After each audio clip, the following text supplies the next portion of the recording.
Sebab saya punya setting ni simple je. Okay, got it. Alright, Assalamualaikum warahmatullahi wabarakatuh kepada rakan-rakan semua. Hari ni ada bukanlah tetamu, kita ada kawan hari ni pagi ni. Pagi ni alhamdulillah kita dapat teruskan hari ni, dan pagi ni saya ada seorang kawan. Saya ada orang kawan import jauh lah dari Setia Alam. Dia jauh lah sebab waktu PKP tak boleh pergi mana-mana, jadi rasa jauh. Jadi hari ni kita ada Tuan Firdaus Jailan. Kita tak adalah forum kan, kita bukan nak buat forum, kita nak berbual-bual. Kita Boleh. nak berbual-bual. Jadi saya harap kepada rakan-rakan semua yang berada di ruang Facebook seawal jam 8 pagi ni, mungkin boleh bersama-sama dengan kita. Kalau dapat masuk sekejap, 5-10 minit, kita faham. Sebab mungkin ada banyak perkara yang nak diselesaikan. Tapi pagi ni saya bersama dengan Tuan Firdaus Jailan ni, kita nak berbual lah. Kalau kita kata kita sembang, orang ingat kita sembang kosong. Jadi kita tak sembang, kita berbual-bual. Jadi kita nak berbual-bual tentang pagi ni tentang leverage. Satu perkataan je yang saya letak sebenarnya, leverage. Sebab nak cakap banyak-banyak nanti susah. Okey, pagi ni kenapa Puan pilih tajuk leverage ni dengan saya? Sebenarnya dia tak ada sebab. Ada perkara-perkara yang memang kita buat, kadang-kadang dia tidak ada sebab tertentu. Tetapi dia berlaku. Ini banyak berlaku pada usahawan, dia ikut gut. Kita panggil guts. Ada orang cakap ikut rasa hati je, tapi sebenarnya dia guts. Guts tu maksudnya apa? Macam mana kita nak describe kan? Kita kata kita kuat rasa nak buat tu, kita buat. Jadi antaranya hari ni hari Khamis. Jadi Tuan Firdaus kat mana ni? Dekat rumah ke? Dekat office ni ke? Saya kalau hari-hari yang saya tak lari, biasanya pukul 7 saya dah sampai office lah.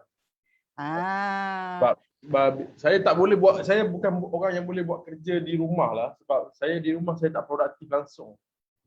Faham. Jadi saya kena datang office. Kalau bawa anak ke office pun tak apa. Nanti kita pergi office. Oh, okey. Tapi office memang secluded lah ni. Tak ada orang lain masuk lah ni. Tak. The whole floor ni saya punya seorang. Sebab saya ada kucing kat belakang. Saya ada studio saya kat tengah-tengah tu. Jadi saya memang... Dan saya punya cara kerja ni tak sesuai dengan orang yang kerja.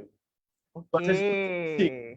Saya suka buka lagu kuat-kuat. Kadang-kadang saya terpekik-pekik seorang-seorang kat bawah. Ada macam tu lah. Jadi saya tak sesuai lah. Jadi ini dah berlarutan sepanjang berapa lama ni? Kerja dekat office juga?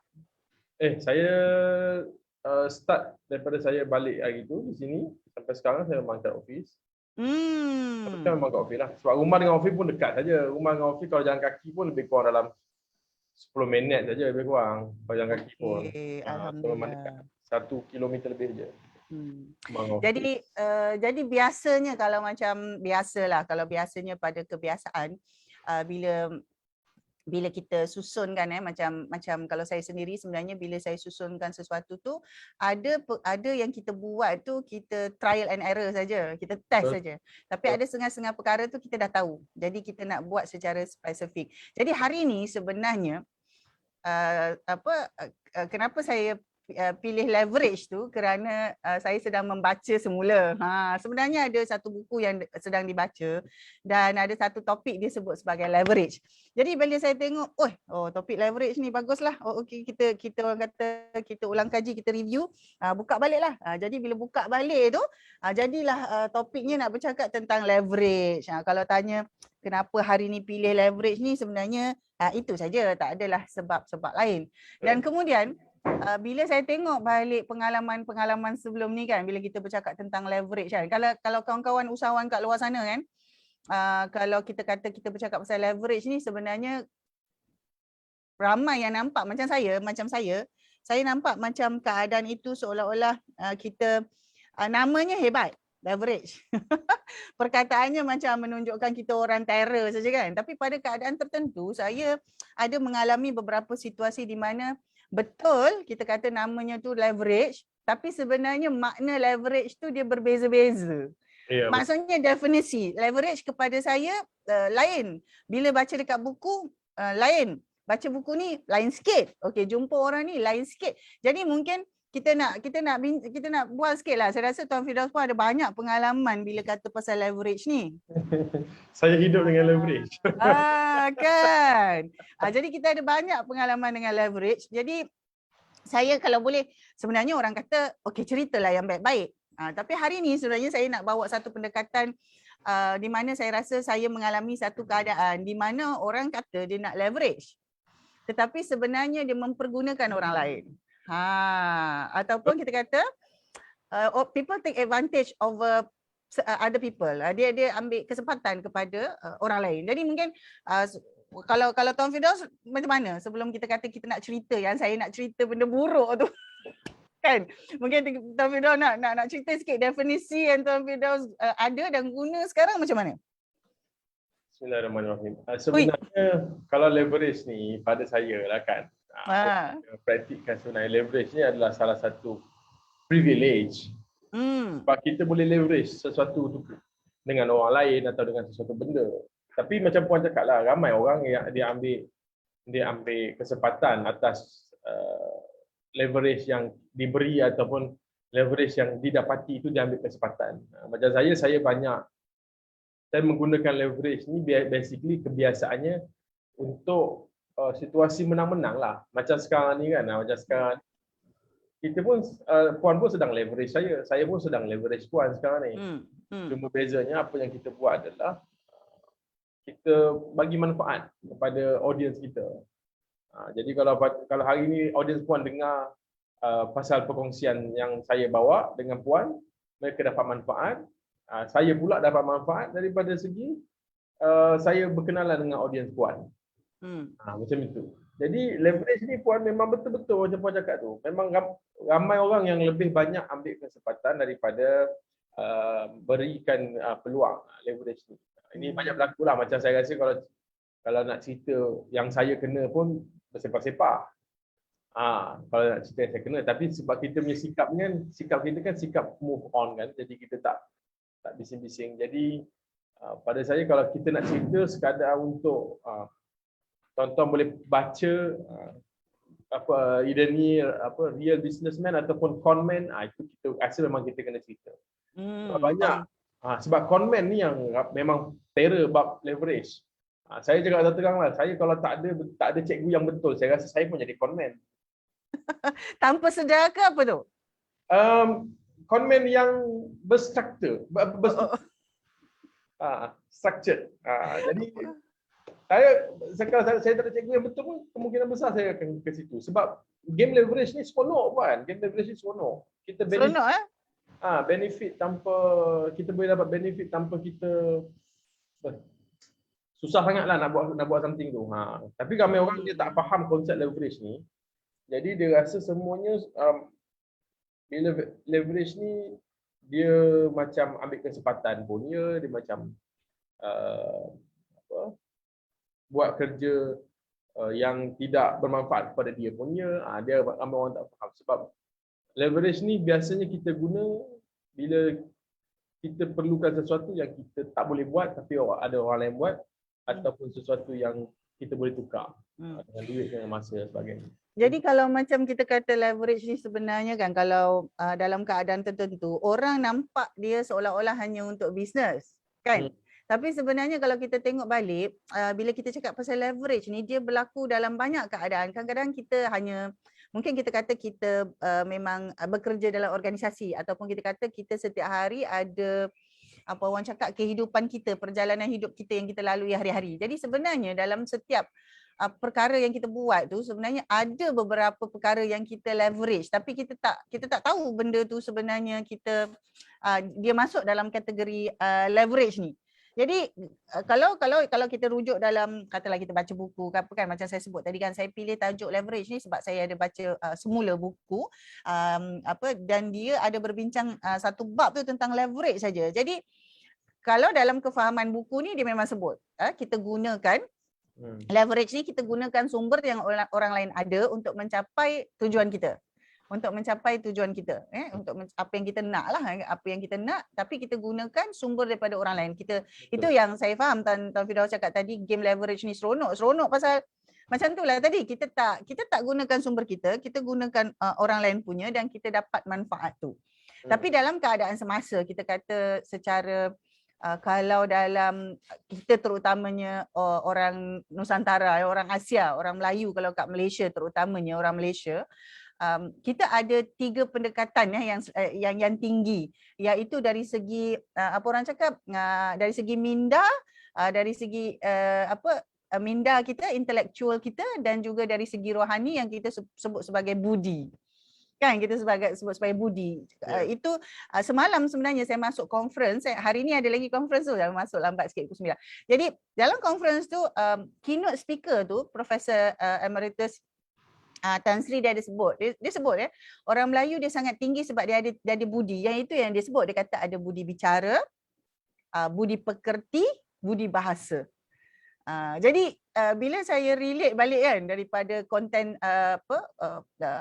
conference semalam, lepas tu bila saya malam tadi kebetulan baca buku tu, saya kata salah satu perkara yang menyebabkan kalau leverage ni gagal ataupun disalahgunakan adalah apabila kita lupa 3 ni.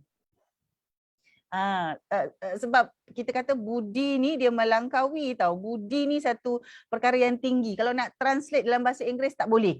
Itu dalam conference semalam dan hari ni sebenarnya dia bukan hanya membincangkan tentang pembelajaran bahasa Inggeris, tetapi membincangkan bagaimana bahasa boleh mengubah dan juga boleh mengubah kepada benda baik dan benda yang orang kata negatif tu lah. Jadi macam budi tak boleh nak translate dalam bahasa Inggeris. Tak ada perkataan yang sesuai. Macam kita kata kalau bahasa Inggeris dia cakap happiness, tapi kalau macam kita ada gembira, kita ada seronok, kita ada bahagia. Itu sebabnya kita kata orang Nusantara, orang Asia, orang Melayu terutamanya, kita lah orang Malaysia, kita sangat kuat tau, sangat kuat. Jadi bila saya relate balik kepada leverage, kita boleh leverage kat banyak benda kan, Tuan Firdaus kan. Jadi salah satu yang kita tengok, kita boleh leverage dekat pengetahuan orang lain. Kita leverage dekat duit orang lain. Kita leverage dekat tenaga orang lain. Lagi apa yang kita boleh leverage Tuan Firdaus? Kita boleh leverage fungsi kita dalam sistem. Kita boleh leverage kemahiran orang. Kita boleh leverage kekuatan emosi orang. Sebenarnya banyak kan, banyak. Leverage ni puan dia adalah kehidupan kita. Seluruh kehidupan kita sedang leverage. Cumanya biar perbincangan menggunakan bahasa leverage ni jarang dibuatlah. Jarang dibuatlah. Macam puan cakap lah, kita cakap, orang cakap budi, macam budi baik kan, budi baik. Orang cakap budi baik. Tapi kalau kita nak ceritakan pasal budi baik ni, macam puan cakap betul lah. Bahasa Inggeris itu nak di satu perkataan tu susah nak cari. Tapi leverage ni basically dia boleh jadi satu budi, dia boleh jadi satu pekerjaan, dia boleh jadi satu win-win situation. Bergantung kepada situasi. Ada situasi yang memang kita terpaksa leverage. Terpaksa, maksudnya kita tak boleh buat apa-apa. Benda ni memang kita tak boleh buat. Sebagai contoh macam saya kan. Saya terpaksa leverage kesabaran dengan staff saya. So untuk berunding, staff saya yang kena pergi. Dan saya kena percaya dengan dia, saya kena bagi 100% kepercayaan untuk buat keputusan kepada dia. Betul. Sebab saya punya style berunding ni yes or no je. Saya tak ada sikit-sikit tak ada. Yes or no. Yes jalan, no macam tu. Jadi untuk kerja-kerja long term, untuk kerja-kerja persefahaman, saya bukan orang yang sesuai untuk pergi berunding. Jadi saya leverage kesabaran itu kepada staff saya. Jadi macam contoh nak cari projek. Saya leveragekan kepada orang lain juga. Adalah juga staff yang bergerak di situ. Sebab saya punya stigma, saya tak suka cari job. Saya suka orang cari saya. Okey, faham. Itu pun masalah juga kan. Pada saya itu pun masalah juga. Jadi itulah benda-benda macam tu sebenarnya. Kalau kita kena faham yang itu dulu. Sebab kalau kita nak guna leverage, kalau kita kata kita tak nak guna leverage ni ada dalam kehidupan kita. Memang sentiasa dalam kehidupan kita. Even dengan kita suami isteri, isteri saya pun leverage. Kalau saya bercakap dengan orang, saya bercakap dengan isteri saya, orang cakap saya marah dia, saya tak suka dia, saya tak sayang dia, orang cakap macam saya ni jahat sangat dengan dia, tapi itu cara komunikasi saya dengan dia dan hanya dia saja faham. Kalau saya bawa cara komunikasi itu kepada staf saya, mampus semua lagi. Tak boleh lah. Tak boleh. Habis. Jadi, apa yang saya nak sampaikan menggunakan cara saya akan sampaikan kepada isteri saya. Nanti dia akan sampaikan kepada staff-staff ataupun kepada tim-tim yang saya tak boleh nak capai. Faham. Yang dia orang tak tahan. Itu pun satu bentuk leverage juga. Macam dalam bisnes ni, hari ni saya guna banyak leverage dengan kawan-kawan bisnes yang lain. Sebagai contoh kan, kami buat program Zoom Business. Zoom Business kan, kami panggil kawan-kawan. Kami leveragekan kawan-kawan yang masih cari audience, kami bawa masuk ke dalam page Puan Ainun untuk kita kenalkan dalam Zoom Business. So itu pun satu leverage juga. Cuma leverage yang itu ada yang dibayar, ada yang tidak berbayar, ada yang percuma, ada yang bagi percuma, ada yang minta bayaran. Jadi itu bergantung. Tapi kalau dengan saya cakap terang, apa saja yang kita bayar sebenarnya itu bukan satu perkara yang kita boleh anggap sebagai budi, kita hanya ambil servis saja. Budi di luar daripada bayaran yang kita terima. Itu. Betul. Kalau dalam konteks itu sebenarnya kalau kita kata kita nak bercakap pasal leverage pengalaman masing-masing tu memang banyaklah. Tapi dalam konteks ini rakan-rakan sebab kebanyakan majoriti rakan-rakan dekat luar sana sama ada wanita ke lelaki tak kira jantina. Sebenarnya situasi leverage itu banyak bergantung kepada kita. Mungkin saya nak bawakan satu senario lah dalam keadaan saya bermula pada tahun 2018 sehingga sekarang, dalam keadaan saya memulakan satu solo venture ataupun kalau Puan Ainun dengar ni dia geram, dia marah juga ni sebab saya bertukar kepada satu kategori self-employed, usahawan yang berbentuk self-employed. Dan self-employed ni sebenarnya satu orang kata kategori kerja yang kita buat tu susah sebab kita buat sendiri. So nak bagi nama tu lebih bertenang, nampak lebih sikit, kita elevate our status, kita panggil sebagai solopreneur. Sebenarnya dia self-employed. Ada kelas. Kita nak elevate sikit kita punya status. Saya mengaku je. Saya kata this is words. Ini adalah bahasa. Di mana bahasa tu akan set kita punya mindset. Jadi itu yang saya selalu gunakan perkataan solopreneur, bukan self-employed. Tetapi kalau dalam borang-borang nak isi kan, letaklah self-employed. Tapi dalam keadaan semasa kita sebut sebagai solopreneur. Baik, berbalik pada solopreneur. Pendekatan saya sebenarnya banyak buat kolaborasi. Jadi bila buat kolaborasi, macam Taufidah cakap lah, kita tak cari job, orang lain yang cari job, tapi kita masuk dalam tim tu sebahagian daripada tim. Tapi kita bukan staff, kita bukan siapa-siapa dalam tu, tapi kita sebahagian daripada dia punya tim. Ada orang panggil freelance, tak kira lah apa pun nama dia. Tetapi dalam satu keadaan saya nampak, saya pernah buat, ada banyak tapi ini satu yang signifikan. Kita ada buat satu persetujuan di mana kita kata kita nak leverage pihak A dengan pihak B. Maksudnya saya dengan pihak B. Macam tu kita kata kita bersetuju dengan satu persetujuan kontrak yang agak lama jugalah dalam, saya tak ingat tapi ada satu kontrak tu. Jadi keadaannya adalah apabila difokuskan kepada leverage. Leverage ini dan kerjasama kolaborasi, bila kita collaborate, kita gunakan konsep leverage, dia hanya akan berjaya, yang saya nampak lah, pengalaman saya, dia hanya akan berjaya apabila dia win-win. Win-win ni maksudnya pihak A, pihak B, win tu maksudnya dia dapat apa yang dia nak. Tetapi ada satu perkara, apabila sampai satu masa, ada pihak-pihak tertentu, antara pihak tu kalau dia nak lebih daripada yang dia dah dapat. Contohnya dalam perjanjian sepatutnya kita dapat ABC. Dia nak ABC, saya nak XYZ contoh. Saya dapat XYZ, dia dapat ABC.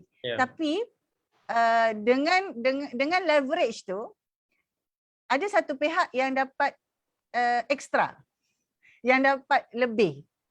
Dan bila dia dapat lebih, dia nak lebih lagi. Jadi bila sampai satu masa tu, kolaborasi tu tak boleh nak berjaya lagi. Tak boleh nak diteruskan lagi apabila satu pihak nampak dia digunakan. Maksudnya dia diambil kesempatan di atas keadaan itu. Jadi dalam keadaan ini sebenarnya kalau kita kata kita sebagai usahawan, kita nak leverage. Kalau dari pengalaman saya nak beritahu, saya nak cakap ini bahawa kita tak boleh tamak. Kita tak boleh tamak. Maksudnya kita akan win some, kita akan lose some. Pihak yang satu lagi pun dia akan win some, dia akan lose some. Tapi kalau dalam satu tempoh tu, lepas tu kita nampak tak boleh jadilah, kita nak lebih lagi pada dia. Sepatutnya kolaborasi tu kena di-revise, maksudnya kena review balik. Baru dia boleh berjalan. Itu pengalaman saya. Kalau Tuan Firdaus macam mana? Dia kurang jugalah pengalaman tu. Cuma sama ke? Dia tak sama, dia lain. Dia cuma dekat sini, macam Puan cakap tadi, ABC, XYZ itu hanyalah apa yang kita rancang dan jangka kita akan dapat. Betul. Tapi dalam setiap kolaborasi, dia mesti akan ada apa yang kita dapat, apa yang kita tak dapat, apa yang orang lain akan lebih dapat. Okey. Jadi bila mindsetnya tu di sini, mindset, sebab tu cakap benda ni, kita jangan bincang. Jadi orang tak bersedia untuk terima realiti bila kita buat leverage atau kolaborasi ni. Jadi bila jadi macam tu, setiap orang pada setiap masa dia punya objektif dan dia punya kemahuan akan berubah. Saya ada berkolaborasi dengan beberapa syarikat, bukan kolaborasi lah, saya founding beberapa syarikat sebelum ini. Kita sudah cakap, okey, bahawa kita dapat sekian klien untuk setahun, okey, dengan bayaran sekian-sekian. Tapi kita sebagai orang yang janji, kita dah kotakan. Okey. Kemudian apa yang berlaku adalah klien tu menjadi klien kita. Okey. Di luar daripada bisnes itu. Jadi orang yang dalam bisnes itu merasa dia berhak ke atas klien itu kerana klien itu pergi kepada kita, dia berhak dapat bahagian. Sedangkan bahagian dia 100 klien itu dah selesai. Contoh itu contoh ya. Tapi ini pengalaman. Jadi apa yang saya buat adalah saya akan ingat kembali. Okey. Apa kita punya mutual agreement? Adakah kau setuju mutual agreement ni macam ini pada waktu ini? Okey, tak setuju. Okey, macam mana yang nak setuju? Itu salah satu cara macam mana kita boleh renegotiate balik kita punya terms. Tapi kalau Puan cakap bab orang sakit hati tengok kita dapat lebih ataupun kita sakit hati tengok orang dapat lebih. Ini saya selalu pesan kepada klien-klien saya dan saya selalu pesan juga kepada tim saya.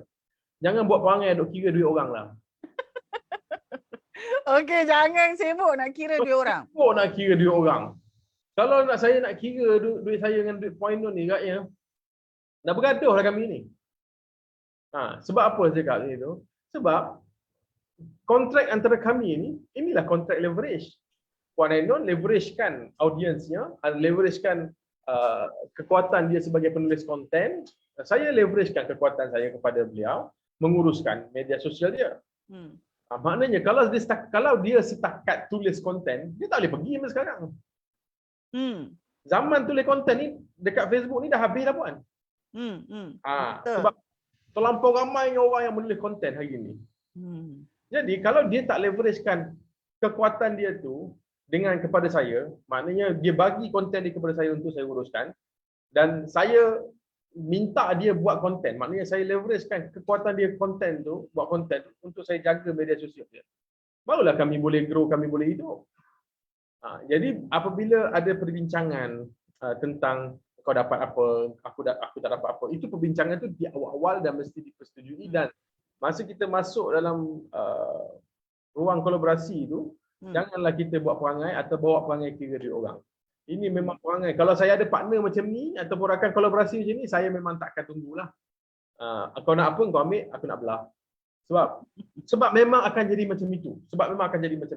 Dia jadi sakit hati atau jadi marah tu sebab dia ada parti yang akan ungkit ataupun akan cakap. Sedangkan kita sendiri pun nampak dia ada dapat kelebihan lain daripada yang kita tak ada. Tapi oleh sebab kita tak bercakap, jadi nampak benda tu macam dia okey. Dia okey. Tapi bila dia bercakap tentang apa yang kita dapat, jadi kita pula macam jahat. Maksudnya sebab kita tak pernah cakap, oh kau buat sini salah, dia kata kita yang jahat. Sebab dia berani point out the issue. Jadi kalau pada saya macam Puan cakap, kalau saya leverage, saya bagi orang benda leverage, kalau saya nak A, saya akan pandang A saja. Dia dapat B ke, dia dapat C ke, dia dapat D ke sampai Z dia dapat ke, saya tak peduli. Saya nak A saja. Sebab tu most of kita punya collaboration dengan orang luar, alhamdulillah lah setakat ini 70-80% berjaya lah collaboration tu. Tapi kalau ada orang luar yang nampak macam yalah macam kata kita ambil kesempatan lah, kita dapat lebih lah, itu pun saya tak boleh buat apa-apa. Saya selalu cakap dengan tim saya, kita hanya boleh cakap macam mana cara orang proses apa yang kita cakap tu, itu di luar kawalan kita. Itu saja. Maksud saya, kalau kata orang yang nampak XYZ ni pun, dia memang tak boleh pergi jauh lah. Memang tak boleh pergi jauh. Ini pengalaman saya lah. Dia memang tak boleh pergi jauh. Sebab dia sibuk kira apa yang orang dapat instead of apa yang dia dapat. Apa yang dia dapat. Orang macam ni, kalau kita nak cerita pasal agama kan, kena cari kopiah pula kan. Tapi tak payahlah. Memang kalau tuan-tuan, kalau nampak ada partner ataupun kawan-kawan ataupun staff yang memang suka kira dia orang, tinggalkan. Saya memang tinggal je. Saya pening orang macam ni. Malas. Dia bergaduh. Ini satu, orang kata satu macam luahan perasaan lah pula Tidak. Saya tak luah perasaan. Saya cuma bercakap dari segi practicality. Okey. Sebab apa yang saya cakap ni, apa yang saya buat, apa yang saya lakukan, sebabnya kita orang bisnes ni puan, kita tak ada masa lah nak layan jealous ni. Jealous lah. Ni jealous. Saya ada masa lah nak layan jealous, nak layan alah dia ni tak buat kerja pun dapat duit. Kita malas nak layan. Kita malas nak terangkan sesuatu kepada orang yang bodoh bab bekerjasama. Kita tak payah terangkan. Memang ada manusia, ini pun satu dapatan juga saya sepanjang 10 tahun saya buat bisnes ni kan. Ini pun satu dapatan juga. Ada manusia, dia ni memang tak sesuai ada kerjasama panjang. Okey. Ada manusia yang memang boleh short term punya kerja, kita boleh bincang dengan dia, no problem. Tapi ada manusia yang short term pun dia tak boleh, long term pun dia tak boleh. Ada tiga jenis golongan ni.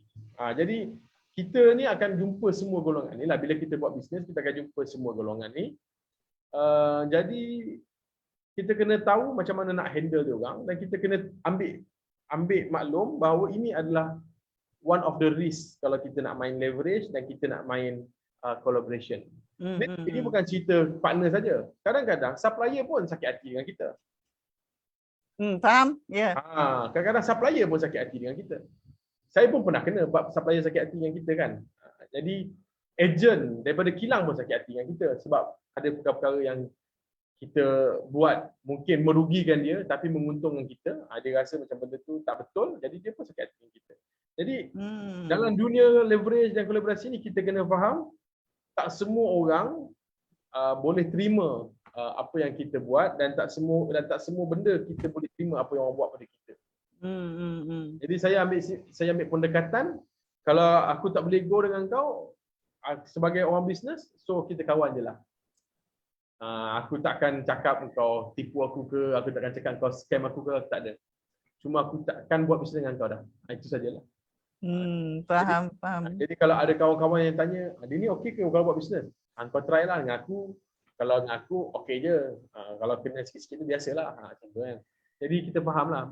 Dan saya pun faham, ramai je orang cakap macam tu pada saya. Mana-mana orang yang tak puas hati tentang cara saya menguruskan kolaborasi tu, ramai je yang cakap macam tu pada saya. Tapi cuma pada saya simple saja. Tengok balik, kita janji apa, dapat apa. Kalau nak tengok tu kan, saya sendiri lihat bahawa dia juga ada banyak kaitan dengan nilai, value yang kita pegang lah. Kalau macam kita kata kita tak berkolaborasi dengan A atau B kan, ataupun kita kata dengan Encik A, Puan B. Jadi dia kadang-kadang bila kita nak berkolaborasi ni, saya lihat juga bahawa adanya keperluan nak tengok apa nilai values yang dia pegang tu. Dia bukan value syarikat tau. Value orang tu macam mana. Jadi saya saya sebenarnya dalam tempoh lama ni 2-3 tahun ni, saya banyak banyak orang kata cuba. Kadang-kadang dia dalam bentuk kecil. Contoh kita kata kita buat FB Live. Macam hari ni sebenarnya salah satu tujuan kenapa saya import, saya sebut import Tuan Firdaus dari Setia Alam. Sebenarnya kalau dalam Facebook saya dah unfollow Tuan Firdaus ni. Tapi masih friend. Sebab saya kata saya tak boleh baca lah konten Tuan Firdaus kadang-kadang yang berat tu. Saya tak boleh consume, saya tak boleh proses. Jadi saya kata tak apalah, unfollow je dulu.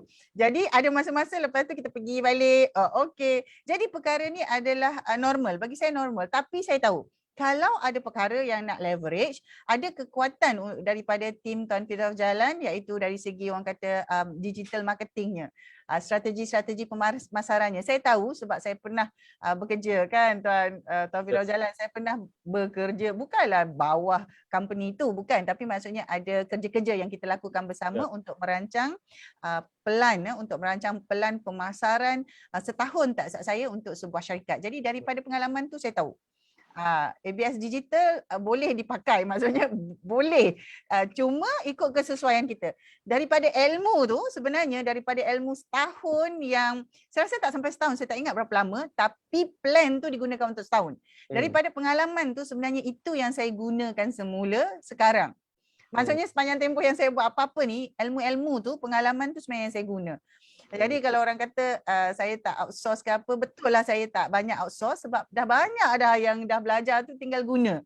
Jadi untuk yang itu saya nampak ada beberapa perkara yang kita sebut sebagai common values yang kita kena ada, baru kita boleh go dengan leverage ni dengan keadaan selesa dan lebih lama. Jadi saya tak pasti value-value ni kadang-kadang kita rasa macam tak nampak kan.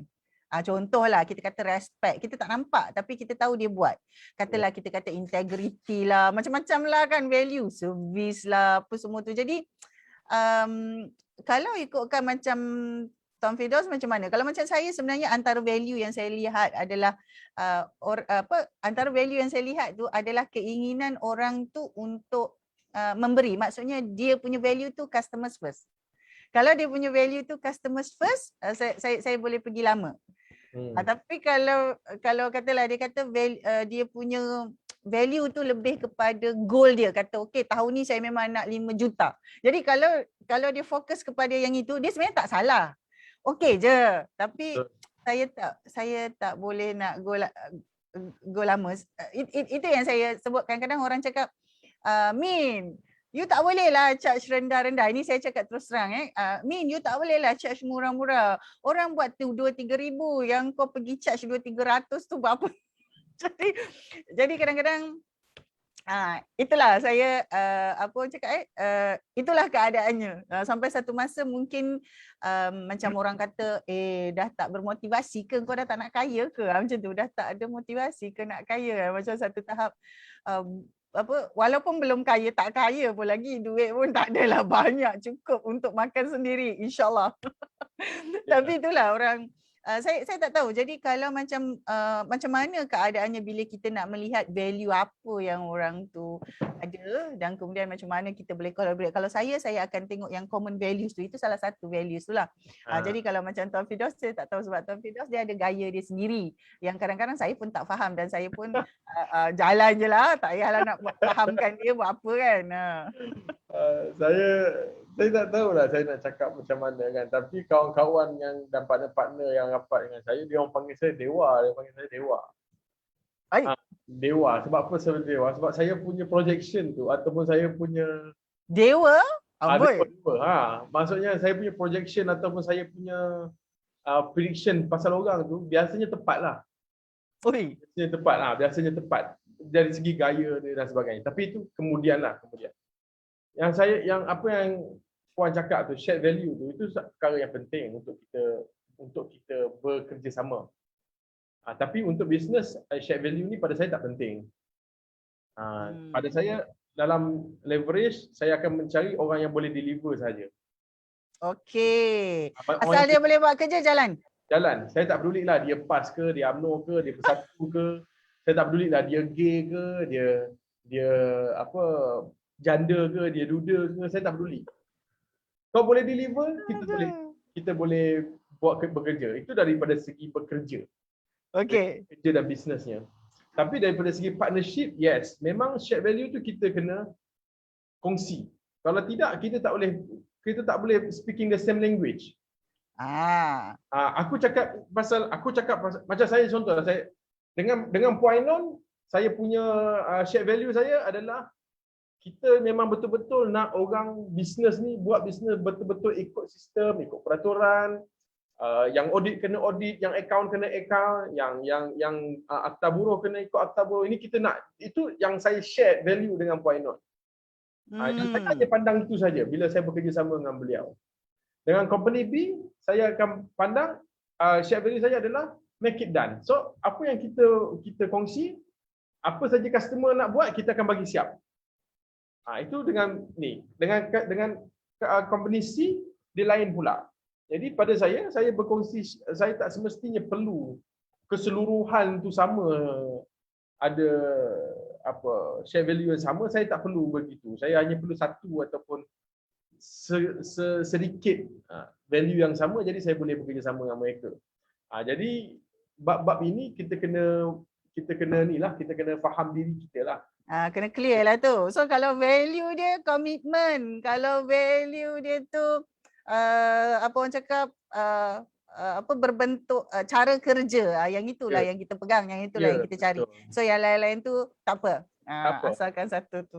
Sebabnya Puan, yang saya faham lah, dan saya banyak baca tentang human behavior ni, kita punya set of moral ni dia berbeza setiap orang. Betul? Maksudnya yang tu walaupun dalam satu keluarga yang sama, mak bapak yang sama, moral set kita ni berbeza, sangat berbeza. Ada orang, dia dengar perkataan babi pun dia sakit hati. Ada orang, kalau saya sebut babi dalam live, ini memang orang hajar ni, memang sial ni orang ni. Itu pada orang set of moral orang. Ada orang, saya mencarut-carut pun, baguslah dia cakap, set moral ni berbeza, setiap orang ni berbeza. Jadi, bila kita faham yang ini, kita tak ada masalah nak terima orang yang macam ni, orang yang macam ni, orang yang macam ni. Kawan baik saya orang PAS. One of my best friend yang selalu kita Zoom apa semua ni, dia orang kuat PAS di Terengganu. Oh, baru tahu. Selama ni saya tak tahu dia orang PAS. Okay. One of my besties, dia juga orang UMNO yang bekerja di Pejabat Perdana Menteri. Orang-orang ini selalu kita WhatsApp, PM. Tapi orang-orang ini sebab dia dah lama dengan kita, dia dah tahu kita punya code of conduct kita macam mana. Dengan kerja macam mana, dengan bab politik macam mana, dengan bab persahabatan macam mana. Orang-orang ini dia dah faham. Jadi kita bebaslah untuk ekspresi apa-apa cara pun. Tapi kalau macam tuan-tuan dan perempuan yang memang betul-betul contohnya nak buat positioning di Facebook, nak jadi consultant, nak bisnes daripada Facebook. Ini yang Puan Ainon cakap, orang yang mesti pandai ada banyak identiti. Macam saya di Facebook ni, saya nak rasa je ada follower ramai macam mana. Dah rasa saya tak peduli dah. Saya kata terang. Sebab 90% of our business bukan dekat Facebook. Kawan-kawan di Facebook, seronok-seronok. Ini memang kita buat begitu. Jadi macam Puan boleh terima saya punya cara kerja. Tapi Puan tak boleh consume saya punya content dalam Facebook. Betul. Puan turn off. It's okay, no problem. Tak ada masalah. Betul. Saya pun tak ada sakit hati, tak ada kecil hati, tak ada kata unfriend ni memutuskan silaturahim, tak ada. Betul. Jadi ramai orang dia tak boleh guna leverage ni sebab dia tak boleh accept yang itu. Dia nak semua orang sama macam dia. Dia nak semua orang bercakap yang dikasihi, yang dirahmati kan. Bermula dengan Bismillahirrahmanirrahim apa semua tu kan. Dia nak semua itu bermula kalau bercakap macam itu.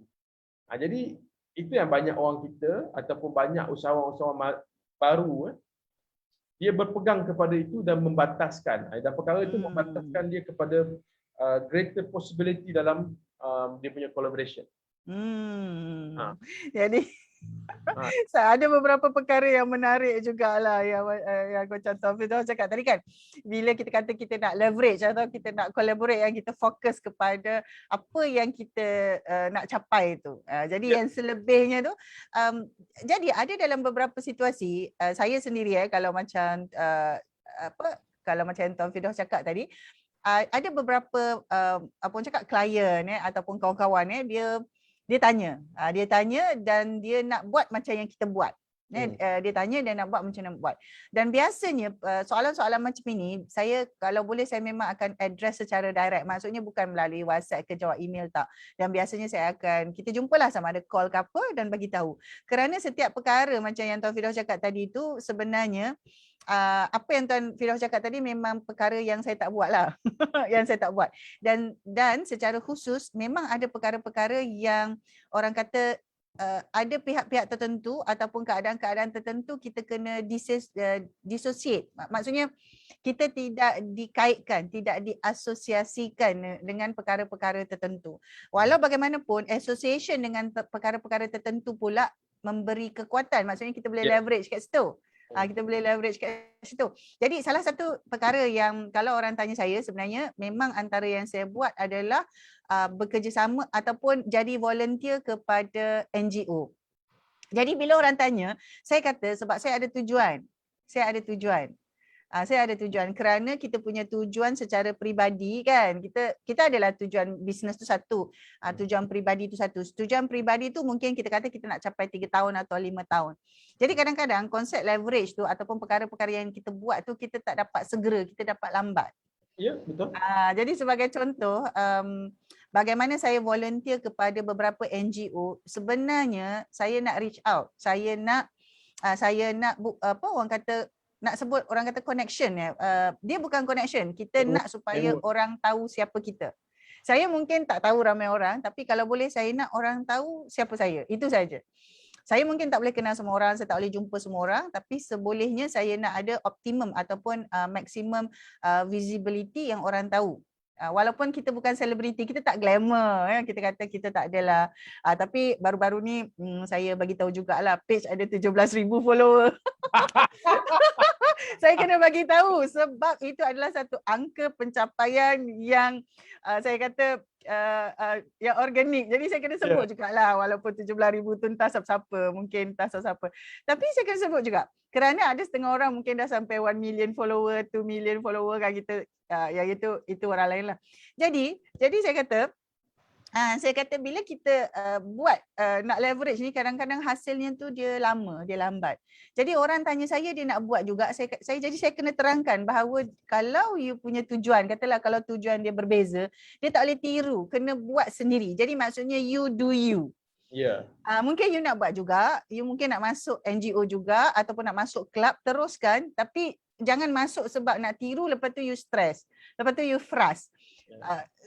Sebab objektif objektif saya lain, jadi tak boleh nak samakan. Jadi kepada rakan-rakan kat luar sana, saya sebenarnya bawakan topik leverage ni supaya kita semua nampak satu perspektif baru. Ada benda buruk yang berlaku dengan leverage dan ada benda baik yang berlaku dengan leverage juga. Jadi saya nak cerita bahawa apabila saya masuk NGO, saya volunteer. Volunteer ni kerja teruk tau. Ini ada lagi kerja. Ini ada lagi tugas-tugas yang masih tertunggak. Volunteer ni kerja teruk sebenarnya. Jiwa saya ni tak sesuai dengan volunteerism. Jadi dia lain. Itu sebabnya kadang-kadang ada orang kata itu satu. Kedua dengan kelab. Tapi saya tak buat banyak-banyak. Saya pilih dan saya tahu apa yang saya boleh buat. Jadi masuk kelab pun sebenarnya ada kerja-kerja volunteer yang kena buat. Ada kerja-kerja volunteer yang kena buat. Saya mengaku Tuan Firdaus, sebab bila kita nak collaborate atau kita nak leverage, dia bagus kalau kita berbeza. Dia bagus kalau kita berbeza. Tapi kita lah yang kena adjust. Sebab kalau kita berbeza, kita duk tengok perbezaan memang tak boleh jadi. Tapi kalau kita nampak apa yang kita nak, kemudian kita bagi apa yang sepatutnya dia dapat, saya rasa dia okey je macam Tuan Firdaus sendiri kan. Tuan Firdaus leverage dekat Puan Ainun. Lepas tu collaborate dari segi kerja-kerja macam tu. Selagi mana Tuan Firdaus dapat apa yang dia nak, dia akan buat. Kan? Jadi tapi kalau ada yang dia buat tapi dia tak dapat, yang itu yang sedih juga. Saya dengar ramai di luar-luar sana kan, dia cakap senanglah Tuan Firdaus dapat Puan Ainun, bolehlah itu, bolehlah ini. Orang cakap begitu tau, orang cakap begitu. Saya diam je lah. Saya kadang-kadang saya tak nak cakap apa-apa lah pasal benda tu. Tapi orang tak faham sebenarnya dan orang tak tahu sebenarnya. Puan Ainun punya audience ni, saya perlukan 3 tahun sebelum profit. Saya faham kenapa. Saya run page dia, saya run dia punya model sosial semua. Basically 3 tahun tu adalah loss. After 3 years baru profitable. Sebab apa? Sebab audience dia tak membeli. Audience dia ni audience subsidi. Ni saya cakap terang-terang, audience subsidi, audience usahawan yang nak content free, nak PM tanya free, tak nak bayar coaching, tak nak beli video, tak nak. Jadi saya terpaksa buat kerja tu perlahan-lahan. Kerja-kerja mendidik untuk membeli. Ini satu bab lah saya nak cakap dengan puan. Sebab saya dengar ramai orang yang rasa macam senang lah ni. Dan dia orang tak tahu sebenarnya saya ambil page tu, waktu tu baru 20,000 orang. Baru 20,000 likers. Waktu page puan Ainun 20,000 tu, saya punya follower dah 30,000 kat page. Okey, itu satu hal lah. Baik. Dan macam puan cakap lah, ramai orang hari ni dia masih tak boleh beza perbezaan antara capability, kemampuan dengan kepercayaan, belief. Dia tak boleh beza. Dia percaya orang yang sama kepercayaan dengan dia adalah orang yang boleh buat kerja. Ramai orang macam tu. Sebab tu orang kita ni senang-senang kena tipu, kena bodoh macam tu je. Sebab dia rasa kalau kita berkongsi guru yang sama, bermakna kita boleh bekerja sama. Tak. Dalam ABS ni pun berapa ramai yang berpecah belah. Ini cikgunya satu, nenek gunung juga. Tapi dalam tu, kita kena faham benda ni tau. Kita kena faham. Dalam mencari leverage ni, dia macam kita try and error saja. Okay. Ada masa it works, ada masa it sucks. Jadi macam saya cakap, macam kita selalu cakap lah, dalam ABS ni pun ada kaki scammer, ada kaki kencing, ada memang kaki buat kerja, ada memang kaki ampu. Ini semua, ini dalam organisasi atau dalam bisnes, dia memang macam ni. Mana boleh kita nak sama-sama semua orang amar ma'ruf nahi munkar, mana mahu lah. Dia tak jadi. Dia memang ada macam tu. Jadi kitalah yang kena pandai, kitalah yang kena bawa diri sebenarnya. Kalau orang tanya saya kenapa, macam mana you boleh banyak leverage, you boleh banyak kolaborasi yang bagus, kebanyakan kolaborasi. Dia sebab cara kita bawa diri. Kalau kita nak point out, asal sikit tak kena kita nak point out. Kau tak boleh buat macam ni ya. Kau tak boleh buat macam ni ya. Mati ya. Kalau nak kira lah kan, kalau nak kira lah sakit hati Puan Ainun tu dengan saya punya cara menulis di Facebook ni, saya tak tahulah nak ukur macam mana. Cuma setiap kali saya naik atas, tuan janganlah gaduh-gaduh. Itu je. Pada Puan Ainun, saya tulis tu gaduh. Pada saya tulis tu seronok-seronok je. Happy-happy. Bukan nak bergaduh pun. Jadi, kita punya set of belief dengan moral kita, code of conduct kita, kita punya kemampuan, capability, kita punya belief, ini semua kita kena betul-betul timbang dan kita kena betul-betul belajar macam mana nak susun. So, kalau tanya saya, EQ ni you kena belajar betul-betul, you kena faham betul-betul, you kena latih. Setiap usahawan ataupun anak-anak kita kena latih EQ dia kena bagus. Setiap usahawan kita kena bagi tahu kat dia, tak semua orang macam you, jujur dan telus. Contohlah begitu kan. Yalah. Kat usahawan kita kena bagi tahu, sometimes you have to play tricks. Sometimes. Tapi tak bermakna bila you play trick, you mengambil orang lain punya tidak. You tak perlu buat macam tu. Play tricks ni maksudnya, kita kena fahamlah kita deal dengan siapa. Kalau kita deal dengan ular sawa, kena bawa lah parang besar. Kalau setakat dengan ular lidi, bawa pengepit bawa pemukul lalat pun dah cukup lah. Yang jadi masalahnya, orang-orang bisnes yang baru-baru ni puan, dia tidak ada kemahiran untuk differentiate benda-benda ini. Pada dia ni sifu lah, bolehlah kerja sama. Pada dia, dia ni ada follower lah, baguslah kerja sama dengan dia. Pada dia, kalau kata nampak kereta, betul lah, bukan kalau dia tak mampu, takkanlah dia pakai GTR. Contohnya itu kan.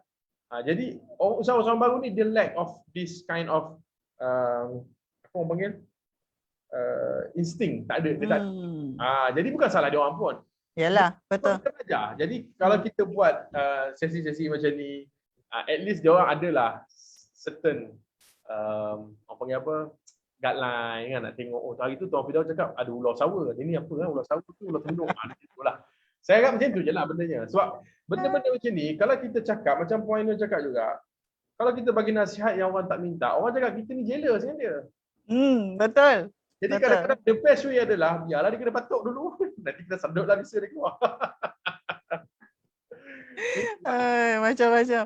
Jadi sebenarnya kalau katalah macam kawan-kawan kat luar sana kan, boleh study lebih, boleh lagi study dan orang kata dalami tentang leverage ni, sebab dekat luar ada banyak buku-buku yang berbentuk ilmiah, berbentuk ilmiah lah, kita boleh baca secara, tapi itulah buku-buku berbentuk ilmiah ni dia adalah, saya tak adalah kata dia sepenuhnya teori, sebab kadang-kadang dalam buku tu dia adalah letak cerita dia, pengalaman dia. Tetapi untuk kita customize ataupun kita betul-betul tahu situasi, keadaan yang sebenar, yang praktikal, yang sekarang.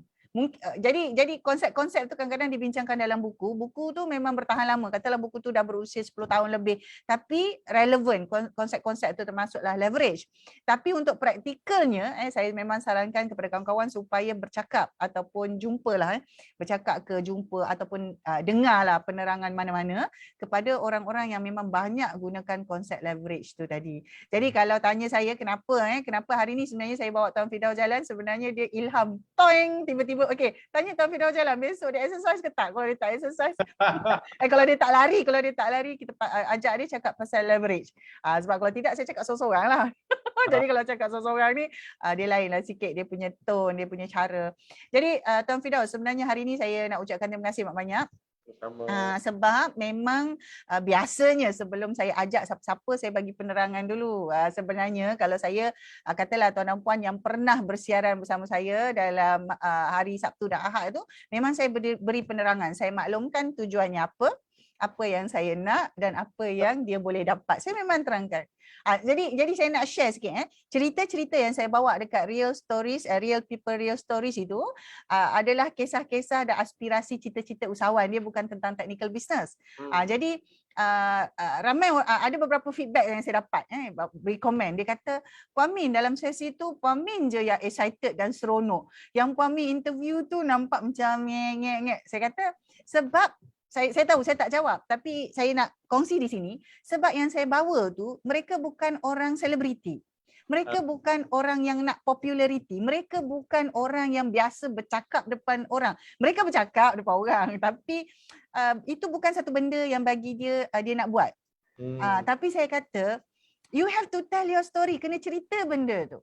Mungkin sebagai contoh saya ada bawa 3 yang saya memang bawa ada 3 orang tu, kalau kenal lagi Tuan Faizal yang buat Meat Goat Breeder dekat Bagan Datuk tu.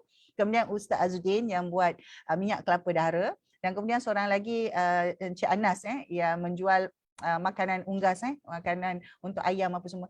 Bisnes-bisnes macam ini orang tak cerita. Jadi saya nak supaya dia cerita apa you punya cita-cita sampai buat macam ni. Apa you punya aspirasi sampai buat macam ni. Sebab sampai satu masa saya kata, Tuan Firdaus, cukuplah kita satunya betul lah tu kan digital marketing, betul lah. Tapi sebab kadang-kadang digital marketing ni pun jahat juga tau Tuan Firdaus.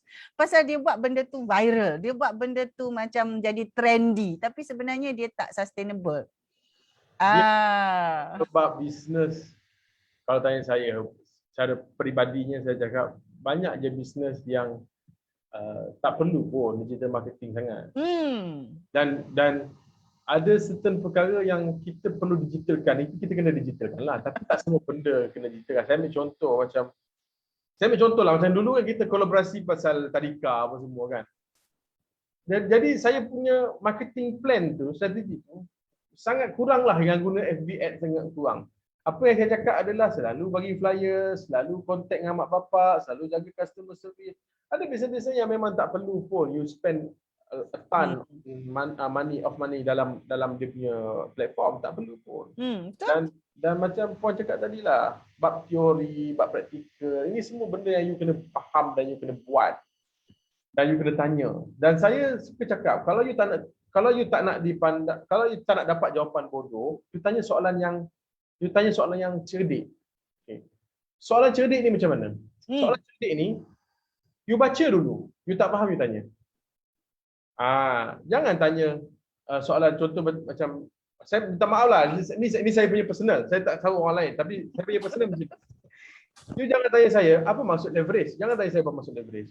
Tapi kalau you tanya saya, okay, tuan, macam mana kita nak leverage dengan sekian. Itu saya akan jawab. Kalau apa maksud leverage, you kena baca buku, internet, apa semua kena baca. Supaya you dapat dia punya gambaran leverage yang itu macam mana. So, bila kita tanya soalan yang betul, barulah kita akan dapat jawapan yang betul. Kebanyakan usahawan ni bertanya pun dia tak pandai. Dan dia cakap tak ada masa nak baca buku. Saya cakap tak payahlah, tak penting lah. Saya malah jawablah benda tu kan. Saya malah cakap benda tu. Saya tak adalah bagus sangat baca buku, tapi saya punya habit, saya biasa buat kerja macam ni. Contohnya habis daripada kita ambil live ni kan. Saya akan ambil 10 minit, saya kat meja saya ni memang ada setiap buku. Sekarang saya tengah baca buku ni. Wow. Buku ni dah lama beli pun. Saya tak perasan pun. Saya pergi belakang, saya saja tengok buku yang aku tak keluarkan lagi Oh, adalah buku ni. Saya cakap okey, belilah, bacalah kejap lah. Jadi 10 minit, satu jam kita peruntukkan 10 minit ke 5 minit untuk baca 4-5 muka surat. Dah cukup. Sebenarnya dah cukup. Kita bukannya macam Warren Buffett. Warren Buffett ni dia boleh baca satu hari 2 buku sebab dia tak ada kerja literally. Yalah, dia investor. Dia dah ada mesin yang buat duit untuk dia. Buat duit untuk dia. Dia dah kaya raya. Maksudnya memang dia dah macam tu. So, dia baca buku pun 8 buku sehari pun tak ada masalah sebab duit dia memang ada. Kita ni nak berniaga, nak kena makan, masak lah apa bagai kan. Jadi 1 jam 5 minit, 10 minit should be enough baca. Dan baca ni ini saya ajar kepada isteri saya dan kepada tim saya.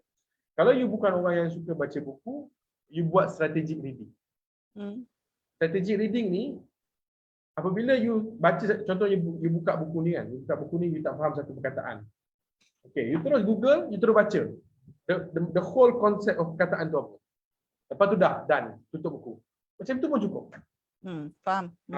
Kalau kita jenis malas nak baca, buat macam tu pun tak apa. Tapi memang kena baca. Kalau orang tanya saya, macam mana tuan nak dapat nak macam tuan petik-petik terus dapat idea? Baca.